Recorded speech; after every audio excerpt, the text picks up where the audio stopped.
Wait. What's that?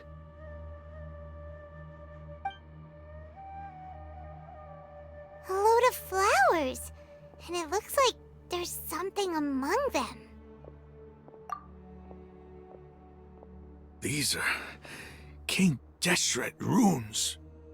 They left something behind. Yes. It's an elegy written in an ancient script. What does it say? Here lies our faithful priest Kasala. His wisdom is a miracle among the people, deserving of high praise and admiration. You can read ancient King Deshret script? Of course. Every student needs to master at least 20 languages before they graduate. He's not serious, right? There's still something off about this place. The elemental energy here is too concentrated. The scent of life. Is it trying to tell us something? Is this it? Analyzing.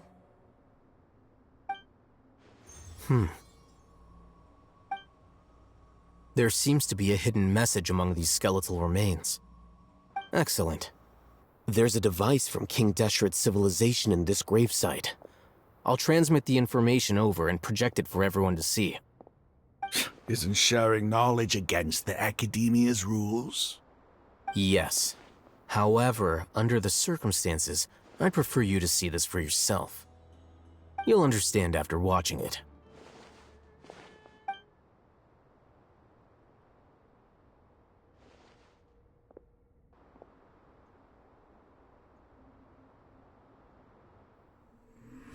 Civilization is born of knowledge, but so too can knowledge be its demise. A disaster caught us unaware. It was knowledge that did not belong to this world. King Deshret brought this forbidden knowledge into our world, and it quickly spread like a plague. People's minds were filled with crazed whispers. Dark gray scales spread across their bodies. Even the land was stripped of its vigor. Only a desperate, deathly silence remained. Were it not for greater Lord Rukkhadevata from the forests, the damage would have been irreversible. She summoned the priests to build temples and infused into them the divine power of life. The disaster was miraculously tempered, and the embers of our civilization were preserved in Aru village. Alas, the miracle could not last. As long as forbidden knowledge continued to exist, it would forever blight this world. In the end, the proud king of the desert, my eternal lord, chose to sacrifice himself. I have spent my whole life since guarding one of these many temples. But now, my duty is coming to an end. As I close my eyes for the final time, the sight of that noble deity will appear in my vision once more. In helping King Deshret to eradicate forbidden knowledge, she exhausted her strength, and her form became that of a small child. How strange. Now that I think of her, I no longer have any fear of death, for I sense that the spirit of life will abide with me during my eternal sleep. Children of the desert, cling no longer to past grievances, but hold tight to the memory of this act of benevolence. What was that? The priest's memories. No, impossible. Greater Lord Rukkhadevata. So the former Dendro Archon and King Deshret were never enemies at all. But this doesn't make any sense. The Dendro Archon's followers, they're clearly... Was that the former Dendro Archon? She became so tiny in the end.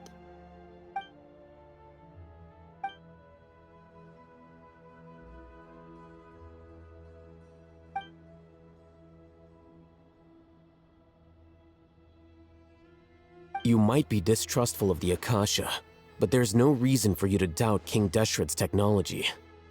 You've just witnessed his priest's last words. I've never heard about any of this before. The surviving followers of King Deshret all gathered in Aru village. Our god did not make mistakes. We refuse to believe any of the rumors. King Deshret's death, the all but total annihilation of our civilization, it was all Greater Lord Rukkhadevata's doing. We saw her as nothing more than a traitor, who stabbed us in the back in our moment of crisis. Just like us humans. Fighting, feuding, double-crossing each other to survive in the desert. You were blinded by your prejudice.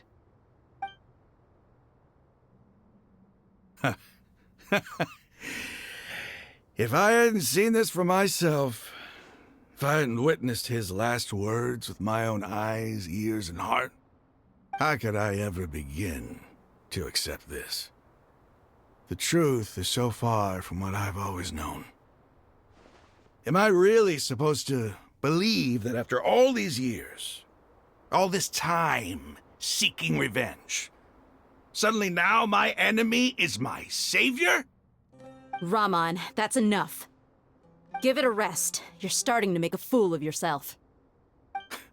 Dia, tell me, my Eremites and I, what are we even fighting for?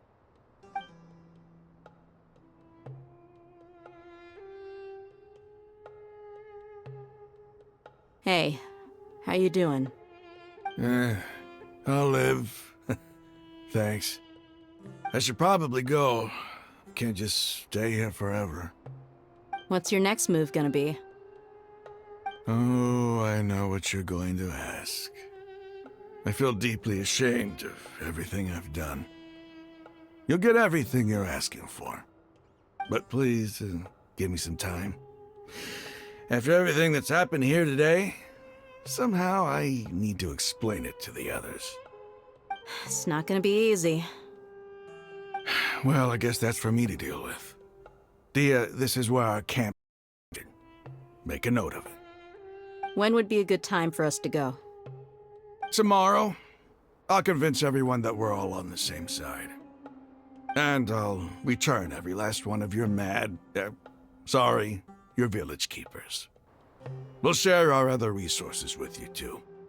You seem to finally understand that our true enemy is the sages. Yes. The gods never gave up on anyone. It's the people responsible for all this that need to face the consequences of their actions. That must have been rough, but he seems to have figured things out now. Raman's no fool. Being the leader of your own faction in the desert is no easy feat. It's too bad he was held back by his belief in King Deshret. But now that that's changed, I guess we have a few more people on our side. The outcome, at least, is favorable. We should get going too. Let's head back, have a proper meal, and a nice, long sleep. We'll need all our energy tomorrow.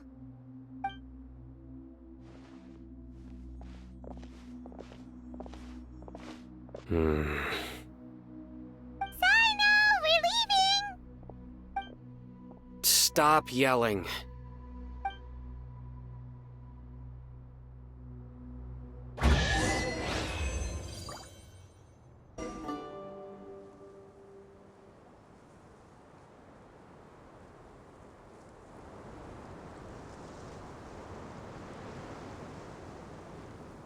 Raman, we're here. Everything's been arranged. Someone will bring the village keepers back to Aru village shortly. I guess all I can say now is, thanks for agreeing to help. Don't mention it. I think we can both agree you went to hell and back for it. But we share a common cause now. From here on out, we're allies. Where are the perpetrators? I'll bring you to them. Follow me.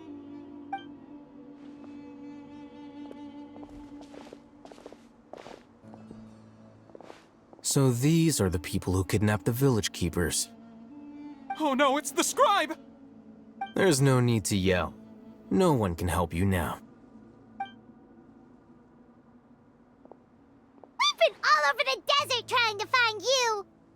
That's right.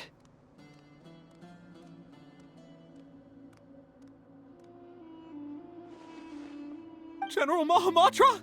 No, no! Make it quick, please! Swift and painless! Whoa. The moment they set eyes on Sino, they turn pale like they've seen a ghost! You should have known that I would be coming for you. Wait, we were just following orders! You know what I'm talking about, right? There's no way we could have done all this by ourselves! No, not Sino! He's gonna tear us limb from limb! I could do worse. Please have mercy! Start talking. Otherwise, I'll have to resort to other methods. So, your superiors have kept you quite busy recently. Why? What are they trying to accomplish? They, wanted to extract canned knowledge. Don't play dumb. You know what I'm really asking. They extract divine canned knowledge. Then what?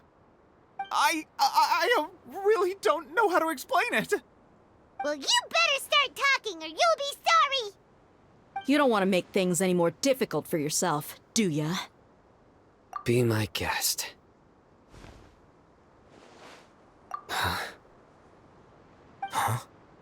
Uh-huh.